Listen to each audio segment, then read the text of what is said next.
conhecer a Constituição. Mais do que isso, impõe-se respeitá-la, forjando-se no espírito dos governantes e dos cidadãos a consciência de sua inquestionável superioridade. Prezadas senadoras, senadores, posso afirmar com humildade e seriedade que ao longo de minha trajetória profissional pude verificar de vários ângulos, ou como costumo dizer,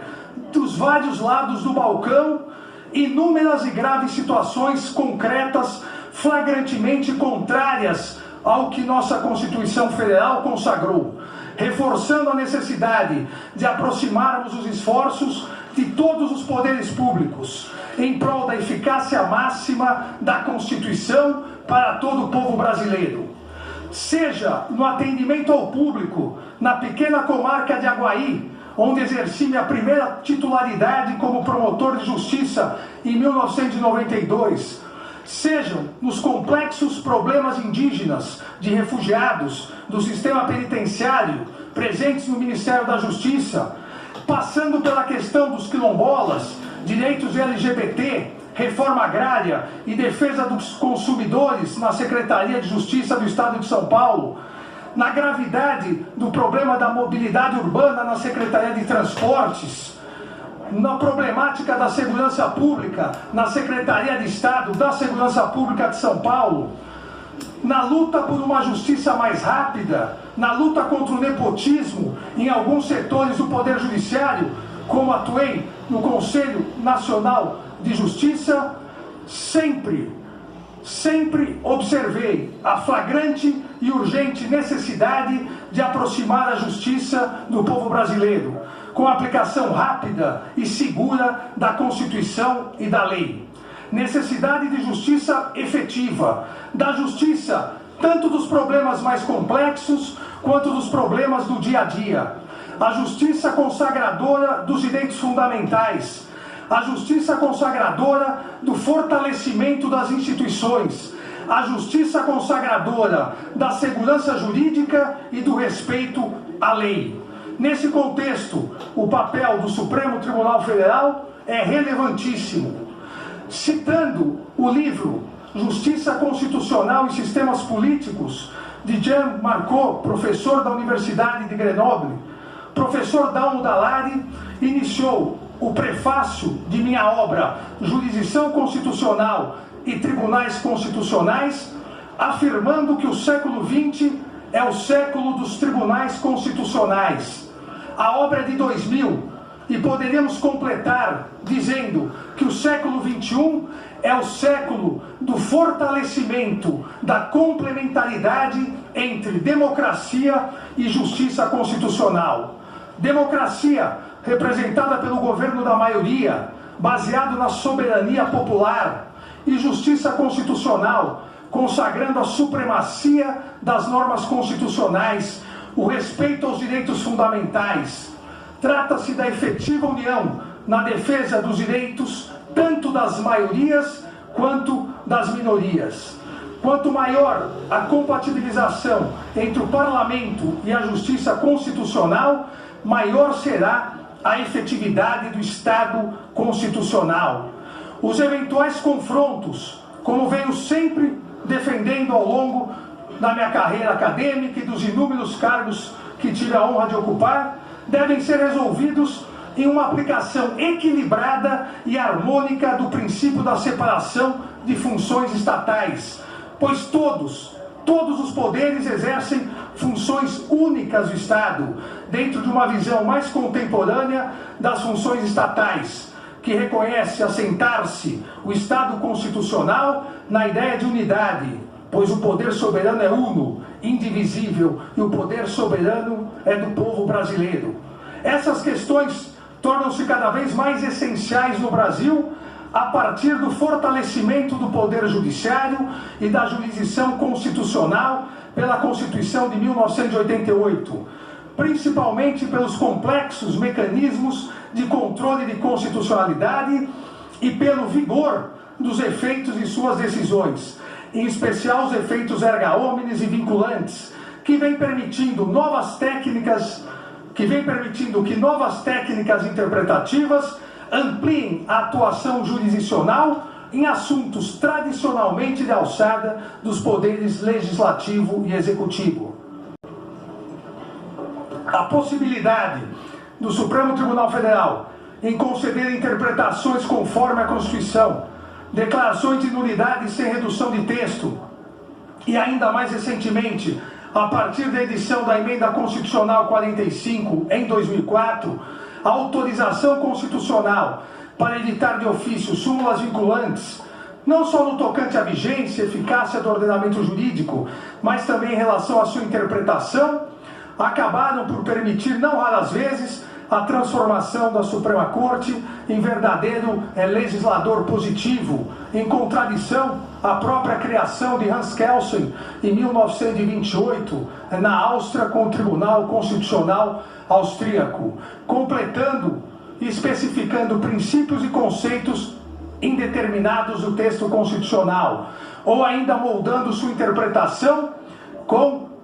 às vezes, os perigos do elevado grau de subjetivismo. Me refiro, senhoras e senadores, ao chamado ativismo judicial, um tema importante, atual e cuja discussão cresce no Brasil nesse momento. Ativismo judicial cuja expressão foi cunhada pela primeira vez em 1947 por Arthur Schleiden, em artigos sobre a Corte Suprema dos Estados Unidos. No direito brasileiro tornou-se, portanto, de extrema relevância essa análise, não só quanto à sua possibilidade, mas principalmente em relação aos seus limites, especificando princípios e conceitos indeterminados do texto constitucional, ou ainda moldando sua interpretação com, às vezes, os perigos do elevado grau de subjetivismo. Me refiro, senhoras e senadores, ao chamado ativismo judicial, um tema importante, atual e cuja discussão cresce no Brasil nesse momento. Ativismo judicial cuja expressão foi cunhada pela primeira vez em 1947 por Arthur Schleiden, em artigos sobre a Corte Suprema dos Estados Unidos. No direito brasileiro tornou-se, portanto, de extrema relevância essa análise, não só quanto à sua possibilidade, mas principalmente em relação aos seus limites. Não são poucos no Brasil e no exterior os doutrinadores que apontam enorme perigo à democracia e à vontade popular na utilização exagerada do ativismo judicial. Entre eles, como salientado por Ronald Dworkin, o ativismo pode ser uma forma virulenta de pragmatismo jurídico. Um juiz ativista ignoraria o texto da Constituição, a história de sua promulgação, as decisões anteriores da Suprema Corte que buscaram interpretá-las e as duradouras tradições de nossa cultura política. O ativista poderia ignorar tudo isso para impor a outros poderes do Estado o seu próprio ponto de vista sobre o que a justiça exige. Absolutamente necessário a distinção entre duas hipóteses diversas: a hipótese de interpretação constitucional, inclusive em relação a eventuais omissões legislativas, e a hipótese da impossibilidade de criação por parte do julgador de direito novo, a partir do afastamento ou da discordância de uma legítima opção adotada pelo legislador. Entendo possível a atuação como método de interpretação constitucional no exercício de sua função jurisdicional, a possibilidade por parte do Poder Judiciário de colmatação das lacunas constitucionais geradas pela omissão total ou parcial dos demais poderes, ou ainda, como determina a própria Constituição, em mandado de injunção, em ação direta de inconstitucionalidade por omissão, ou ainda pelo retardamento da edição de normas que possibilitem a plena efetividade do texto constitucional. Mas não, a Constituição não autoriza algo aberto, uma atuação absolutamente subjetiva do Poder Judiciário em relação a todos os temas de interesse nacional, repito, em substituição às legítimas opções do Poder Legislativo. A interpretação constitucional e a moderna interpretação constitucional é possível, mas não uma criação de direito novo a partir do afastamento, da discordância de legítimas opções feitas pelo legislador. Esse é o desafio do século XXI no Brasil, é o desafio que o Tribunal Constitucional Federal Alemão teve em relação ao parlamento alemão na década de 80, que a Suprema Corte norte-americana também em relação ao Congresso norte-americano teve o juramento de persistir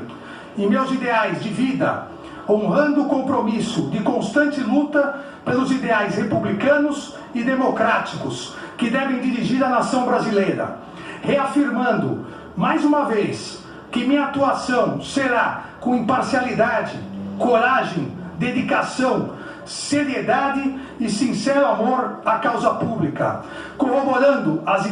históricas ideias de Platão, Aristóteles, Rousseau, Thomas Jefferson e tantos outros sobre a necessidade dos governantes respeitarem e honrarem as leis, acima de suas vontades e idiosincrasias pessoais, voltados para um único objetivo, o bem comum.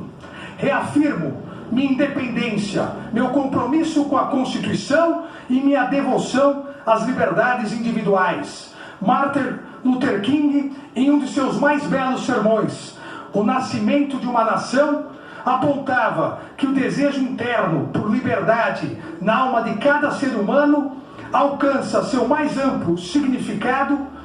na liberdade individual e intelectual, na liberdade de pensamento, na liberdade de expressão, na liberdade de crença e cultos religiosos, na liberdade de escolha, afirmando que parece que há um desejo palpitante, parece que há um desejo interno por liberdade na alma de cada ser humano. Está lá,